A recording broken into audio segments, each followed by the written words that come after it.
ಆಟೋಗಳಿಗೆ ಬಳಸುವ LPG gas ಬೆಲೆ ಏರಿಕೆಯಾಗಿರುವ ಹಿನ್ನೆಲೆಯಲ್ಲಿ ನಗರದ ಗೋ ಗ್ಯಾಸ್ ಎಂಬ ಗ್ಯಾಸ್ ಫಿಲ್ಲಿಂಗ್ ಸ್ಟೇಷನ್ನಲ್ಲಿ ಆಟೋ ಚಾಲಕರು ಗ್ಯಾಸ್ ಫಿಲ್ಲಿಂಗ್ ಬಂದ್ ಮಾಡಿಸಿ ತೀವ್ರ ಆಕ್ರೋಶ ವ್ಯಕ್ತಪಡಿಸಿದ ಘಟನೆ ಜರುಗಿತು. ಕಳೆದ 10 ದಿನಗಳಿಂದ ಆಟೋಗಳಿಗೆ ಗ್ಯಾಸ್ ಸಿಗದೆ ಪರದಾಡುತ್ತಿದ್ದು, ಇಂದು ಬೆಳಗ್ಗೆ ಗೋ ಗ್ಯಾಸ್ ಕಂಪನಿಯ ಫಿಲ್ಲಿಂಗ್ ಸ್ಟೇಷನ್ಗೆ ಗ್ಯಾಸ್ ಟ್ಯಾಂಕರ್ವೊಂದು ಗ್ಯಾಸ್ ಡಂಪ್ ಮಾಡಿ ಹೋಗಿದೆ. ಆದರೆ ಗ್ಯಾಸ್ ದರ ಲೀಟರ್ಗೆ 120 ಮಾಡಿದ್ದು, ಗ್ಯಾಸ್ ಹಾಕಿಸಿಕೊಳ್ಳಲು ಬಂದ ಆಟೋ ಚಾಲಕರು ಆತಂಕಗೊಂಡಿದ್ದಾರೆ.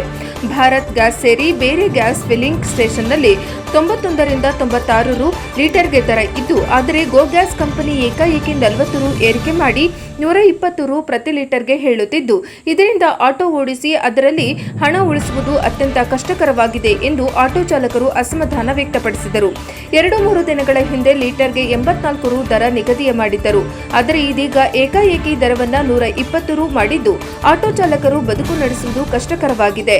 ಕೂಡಲೇ ಜಿಲ್ಲಾಡಳಿತ ಆಟೋ ಚಾಲಕರ ಆಟೋ ಗ್ಯಾಸ್ ಫಿಲ್ಲಿಂಗ್ ಸ್ಟೇಷನ್ ಮಾಲೀಕರ ಹಾಗೂ ಕಂಪನಿ ಅಧಿಕಾರಿಗಳ ಸಭೆ ಕರೆದು ದರ ಏರಿಕೆಗೆ ಸಂಬಂಧಿಸಿದಂತೆ ಸೂಕ್ತ ನಿರ್ಧಾರ ಕೈಗೊಳ್ಳಬೇಕು.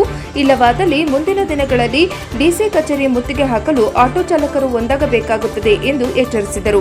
ಇದೇ ವೇಳೆ ಆಟೋ ಚಾಲಕ ಭಾಷಾ ಮಾತನಾಡಿ, ಆಟೋಗಳಿಗೆ ಬಳಸುವ ಗ್ಯಾಸ್ ದರವನ್ನು ಲೀಟರ್ಗೆ 120 ರುಗೆ ಏರಿಸಿರುವುದರಿಂದ ತೀವ್ರ ಸಮಸ್ಯೆ ಉಂಟಾಗಿದೆ.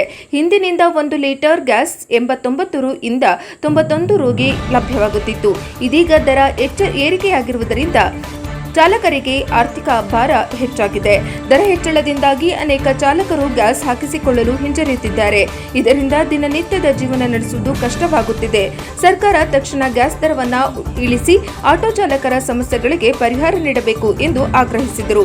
ಆಟೋ ಚಾಲಕರ ಸಂಘದ ಜಿಲಾನಿ ಮಾತನಾಡಿ, ಆಟೋಗಳಿಗೆ ಬಳಸುವ ಗ್ಯಾಸ್ ದರವನ್ನು 120 ರುಗೆ ಏರಿಸಿರುವ ಹಿನ್ನೆಲೆಯಲ್ಲಿ ಆಟೋ ಚಾಲಕರು ತೀವ್ರ ತೊಂದರೆ ಅನುಭವಿಸುತ್ತಿದ್ದು, ಸಂಬಂಧಿಸಿದ ಅಧಿಕಾರಿಗಳು ಈ ಸಮಸ್ಯೆಯತ್ತ ಗಮನ ಹರಿಸುತ್ತಿಲ್ಲ. ಗ್ಯಾಸ್ ದರ ಏರಿಕೆಯಿಂದ ಜೀವನ ನಡೆಸುವುದು ಕಷ್ಟವಾಗುತ್ತಿದೆ. ತಿಂಗಳಿಗೆ ಆಟೋ ಕಂತು ಕಟ್ಟಬೇಕಾಗಿರುವುದರ ಜೊತೆಗೆ ಮನೆ ನಡೆಸುವುದು ಕಷ್ಟಕರವಾಗಿದೆ. ಆರ್ಥಿಕ ಸಂಕಷ್ಟ ಹೆಚ್ಚಾಗಿದೆ. ಗ್ಯಾಸ್ ಸಮಸ್ಯೆ ಬಗ್ಗೆ ಅಧಿಕಾರಿಗಳಿಗೆ ತಿಳಿದಿದ್ದರೂ ಯಾವುದೇ ಕ್ರಮ ಕೈಗೊಳ್ಳಲಾಗಿಲ್ಲ ಎಂದು ಆರೋಪಿಸಿದ ಅವರು, ತಕ್ಷಣ ಗ್ಯಾಸ್ ದರವನ್ನು ಇಳಿಸಲು ಕ್ರಮ ಕೈಗೊಳ್ಳಬೇಕು ಎಂದು ಒತ್ತಾಯಿಸಿದರು. ಇಲ್ಲವಾದರೆ ಡಿಸಿ ಕಚೇರಿಗೆ ಮುತ್ತಿಗೆ ಹಾಕಲಾಗುವುದು ಎಂದು ಎಚ್ಚರಿಕೆ ನೀಡಿದರು. ವರದಿ ಗಾರಲದಿನ್ನಿ ವೀರನಗೌಡ, NKS TV4.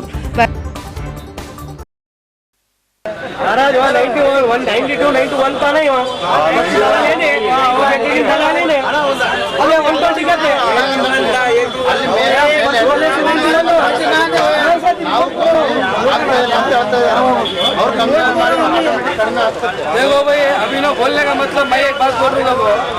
हाँ, हमारा नरेश क्या बोलने की बात बता रहा, डाल लेने का 120 आए थे काम करने वाला। मेरे क्या टेरिटरी इन्हें क्या मालिक ना हो, इन्हें क्या ये ना हो। अब इन्हें बिल्डिंग बताया, इन्हें सोकर कैसा बोलेगा सुनने वाला। हमारी मर्जी, डाल लेने का डाल लो, नहीं सोने को नहीं। अब अगर तुम्हें रोके मैं ऑब्जेक्शन कर, तो बोलने के बाद इन कर रहा क्या बोल रहे हो तुम लोग। अब ये उसका क्या पर्सनल नाम हो, आप ये करने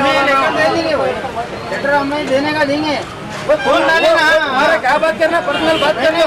क्या करने का मैं एक बात आओ यार, रोड बंद करो पूरे ऑटो रोड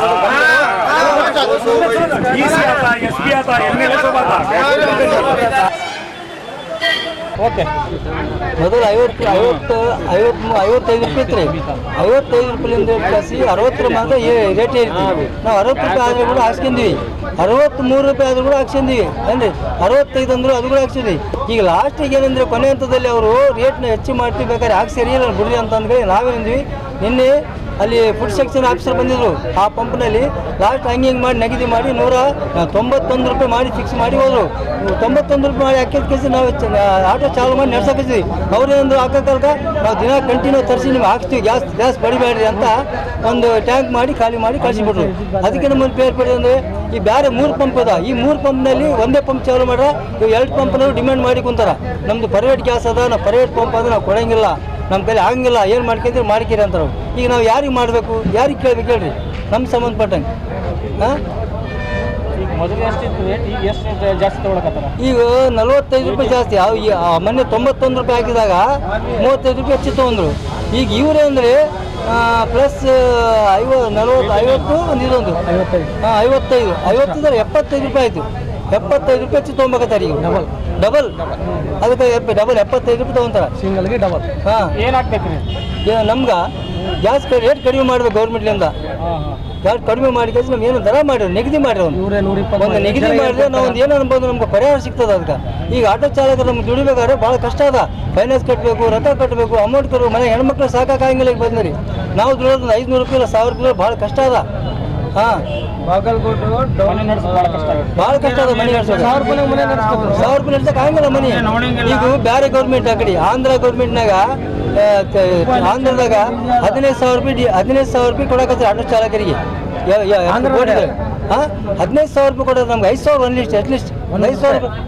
ಅದಕ್ಕೆ ಸಂಬಂಧಪಟ್ಟಂಗೆ ನಾವು ಬ್ಯಾಡ್ಜ್ ಇದೆ, ಲೈಸೆನ್ಸ್ ಇದೆ, ಎಲ್ಲ ಇದೆ, ಟ್ಯಾಕ್ಸ್ ಬಡ್ಡಿಸಲ್ಲ, ಅದಕ್ಕೆಲ್ಲ ಕಟ್ಟಿ ಓಕೆ ಮಾಡ್ಕೊಂಡು ನೀವು ಗಾಡಿ ಇಟ್ಕಾಸಿ ಅದು ಸಂಬಂಧಪಟ್ಟಂಗೆ ಯಾರು ಕೇಳಲ್ಲ. ಈಗ ನಿಮ್ಮ ಹೆಸರು ಹೇಳಿ. ನನ್ನ ಹೆಸರು ಜಿಲಾನಿ, ಮಯೂರ್ ಜಿಲಾನಿ, CIT ಆಟೋ ಚಾಲಕರ ಸಂಘ.